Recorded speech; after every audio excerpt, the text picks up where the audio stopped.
1 Samuel, capítulo 22, versículo 1 ao capítulo 23, versículo 29. Davi fugiu de Gate e se escondeu na caverna de Adulão. Quando souberam disso, seus irmãos e parentes foram encontrá-lo ali. Logo, outros começaram a chegar, pessoas aflitas, endividadas e descontentes. Davi acabou se tornando o líder de cerca de 400 homens. Mais tarde, Davi foi a Mispá, em Moabe, e pediu ao rei: por favor, permita que meu pai e minha mãe morem aqui até que eu saiba o que Deus fará comigo. Assim, os pais de Davi permaneceram com o rei de Moabe por todo o tempo que Davi ficou na fortaleza. Certo dia, o profeta Gade disse a Davi: deixe a fortaleza e volte à terra de Judá. Então, Davi foi para o bosque de Herete. Saul logo soube da chegada de Davi e dos homens que o acompanhavam. Nessa ocasião, o rei estava sentado com a lança na mão, cercado por seus oficiais, sob uma tamareira na colina de Gibeá. Quando ouviu a notícia, Saul gritou a seus oficiais: escutem, homens de Benjamim. Por acaso aquele filho de Jessé prometeu campos e videiras a todos vocês? Prometeu torná-los generais e capitães de seus exércitos? Foi por isso que conspiraram contra mim? Pois nenhum de vocês me informou quando meu filho assumiu um compromisso solene com o filho de Jessé. Não tiveram pena de mim, sim, meu próprio filho, instigando Davi a me matar, como ele procura fazer hoje mesmo.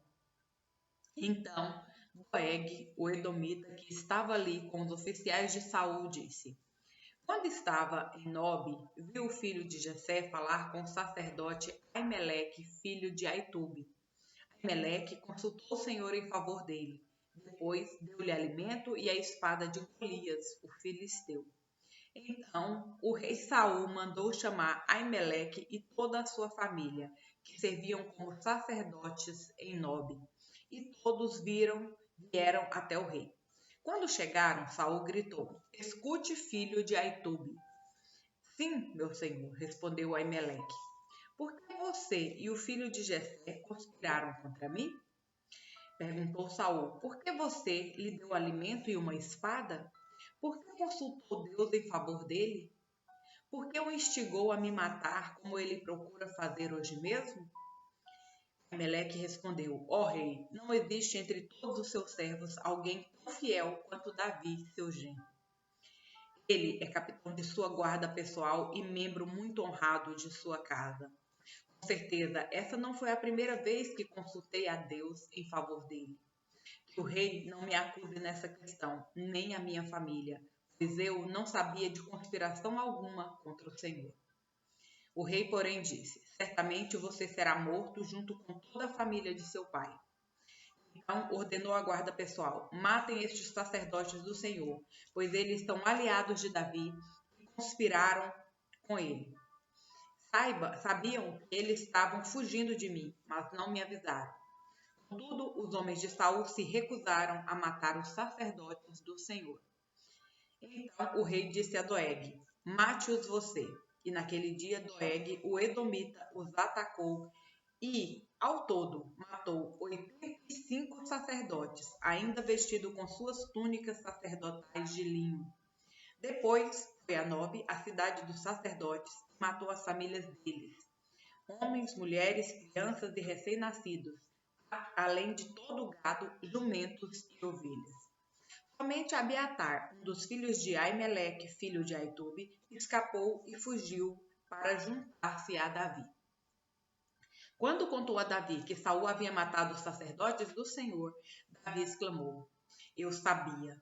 Quando vi Doeg, o edomita, naquele dia, sabia que ele contaria a Saul. Agora sou responsável pela morte de toda a família de seu pai. Fique aqui comigo e não tenha medo. Eu o protegerei, pois a mesma pessoa quer matar nós dois. Comigo você estará seguro. Um dia, Davi recebeu a notícia de que os filisteus estavam atacando a cidade de Keila, roubando os cereais das eiras. Davi perguntou ao Senhor: devo ir e atacá-los? E o Senhor respondeu: sim, vá, lute contra os filisteus e liberte Keila. Contudo, os homens de Davi disseram: estamos com medo mesmo aqui em Judá.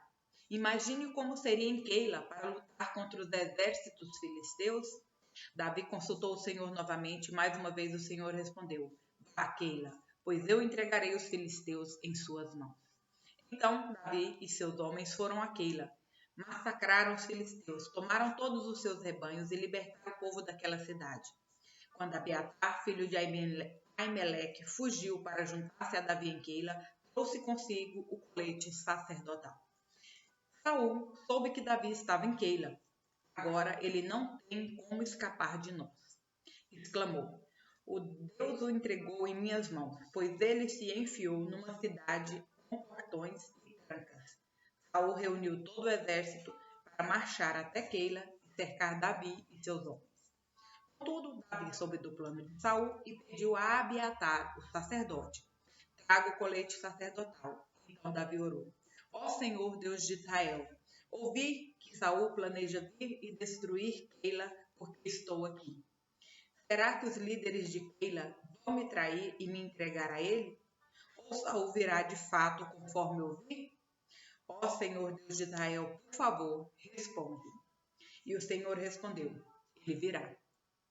Mais uma vez Davi perguntou: os líderes de Keila entregaram a mim e a meus homens a Saul? E o Senhor respondeu: sim, entregarão. Então Davi e seus homens, que agora eram cerca de 600, partiram de Keila e começaram a andar sem rumo por aquela região. Quando Saul foi informado de que Davi tinha escapado, desistiu de ir a Keila. Davi permaneceu nas fortalezas do deserto e na região montanhosa de Zif. Saul o perseguia continuamente, mas Deus não permitiu que o encontrasse. Então, perto de Oreza, Davi recebeu a notícia de que Saul estava a caminho do deserto de Zif para procurá-lo e matá-lo. Jonatas, o filho de Saul, foi encontrar Davi e o animou a permanecer firme em Deus. Não tenha medo, disse Jonatas. Meu pai jamais o encontrará. Você será o rei de Israel e eu serei o segundo no comando como meu pai. Saul sabe muito bem. Como meu pai Saul sabe muito bem. Então os dois renovaram seu compromisso solene diante do Senhor. Depois Jonatas voltou para casa, enquanto Davi ficou em Oreza. Os habitantes de Zif, porém, foram até Saul em Gibeá e disseram: sabemos onde Davi está escondido. Está nas fortalezas de Oreza, na colina de Aquilá, no sul de Jesimon. Desça quando estiver preparado, ó rei, e nós apanharemos Davi e o entregaremos em suas mãos. Que o Senhor os abençoe, disse Saul. Finalmente alguém se preocupou comigo. Vão e verifiquem onde ele está e quem o viu ali, pois dizem que ele é muito astuto. Descubro o esconderijo dele e volto quando tiver certeza. Então irei com vocês. Se ele estiver naquela região, eu o encontrarei, mesmo que precise procurar por todo canto de Judá. Os homens de Zif voltaram para casa à frente de Saul. Enquanto isso, Davi e seus homens foram para o deserto de Naum, no vale de Arabá, ao sul de Jesimon. Quando Davi soube que Saul e seus homens o procuravam, foi ainda mais para o interior do deserto, até a grande rocha, e permaneceu no deserto de Maom. Saul, porém, continuou a persegui-lo naquela região. Saul e Davi agora estavam em lados opostos de uma montanha, e Davi fugia apressadamente de Saul. No mesmo instante que Saul e seus homens cercaram Davi e seus homens para prendê-los, chegou uma mensagem urgente para o rei, informando que os filisteus estavam atacando Israel outra vez. Então Saul deixou de perseguir Davi e voltou para lutar contra os filisteus. A partir dessa ocasião, o lugar onde Davi estava acampado passou a ser chamado de Selá Amalecote. Depois, Davi saiu dali e foi viver nas fortalezas da região de En-Gedi. João, capítulo 10, versículos 1 ao 21. Eu lhes digo a verdade: quem entra no curral das ovelhas às escondidas, por sobre a cerca, em vez de passar pela porta é certamente ladrão e assaltante. Mas quem entra pela porta é o pastor das ovelhas. O porteiro lhe abre a porta e as ovelhas reconhecem sua voz e se aproximam. Ele chama suas ovelhas pelo nome e as conduz para fora. Depois de reuni-las, vai adiante delas, e elas o seguem, porque conhecem sua voz. Nunca seguirão um desconhecido, antes fugirão dele, pois não reconhecem sua voz. Os que ouviram Jesus usar essa ilustração não entenderam o que ele quis dizer. Por isso, ele explicou: eu lhes digo a verdade, eu sou a porta das ovelhas. Todos que vieram antes de mim eram ladrões e assaltantes, mas as ovelhas não os ouviram. Sim, eu sou a porta. Quem entrar por mim será salvo. Entrará e sairá e encontrará pasto. O ladrão vem para roubar, matar e destruir. Eu vim para lhe dar vida, uma vida plena que satisfaz. Eu sou o bom pastor. O bom pastor sacrifica sua vida pelas ovelhas. O empregado foge quando vê um lobo se aproximar.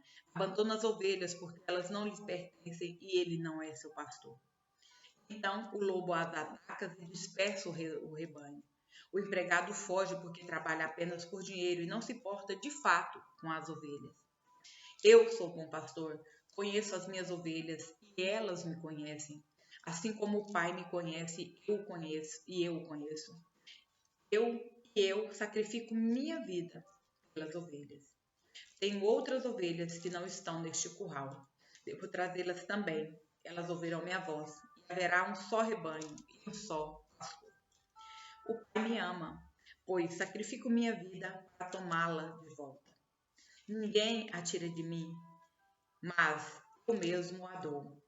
A autoridade para entregá-la e também para tomá-la de volta, pois foi isso que meu Pai ordenou. Quando Jesus disse essas coisas, as opiniões dos judeus a respeito dele se dividiram. Outra vez, alguns diziam: ele está possuído por demônio e está louco. Por que ouvi-lo? Outros diziam: ele não fala como alguém que está possuído por demônio. Pode um demônio abrir os olhos dos cegos? Salmos, capítulo 115, versículos 1 ao 18. Não a nós, Senhor, não a nós, mas ao teu nome seja toda a glória, por teu amor e por tua fidelidade. Porque as nações dizem: onde está o Deus deles? Nosso Deus está nos céus e faz tudo como deseja. Seus ídolos não passam de objetos de prata e ouro, formados por mãos humanas. Tem boca, mas não falam. Tem olhos, mas não veem. Tem ouvidos, mas não ouvem. Nariz, mas não respiram. Tem mãos, mas não apalpam. Pés, mas não andam. Garganta, mas não emitem som. Aqueles que fazem ídolos e nele confiam são exatamente iguais a eles. Ó Israel, confie no Senhor. Ele é seu auxílio e seu escudo. Ó sacerdotes descendentes de Arão, confiem no Senhor. Ele é seu auxílio e seu escudo.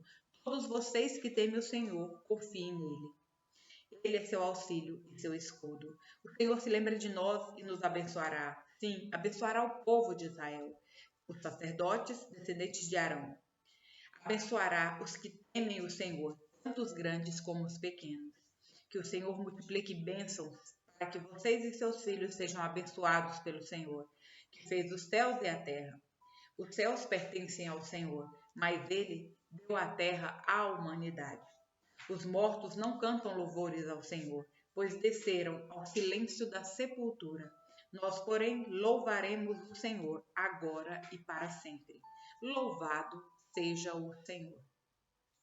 Provérbios, capítulo 15, versículos 18 ao 19. Quem se ira facilmente provoca brigas, mas quem tem paciência acalma a discussão.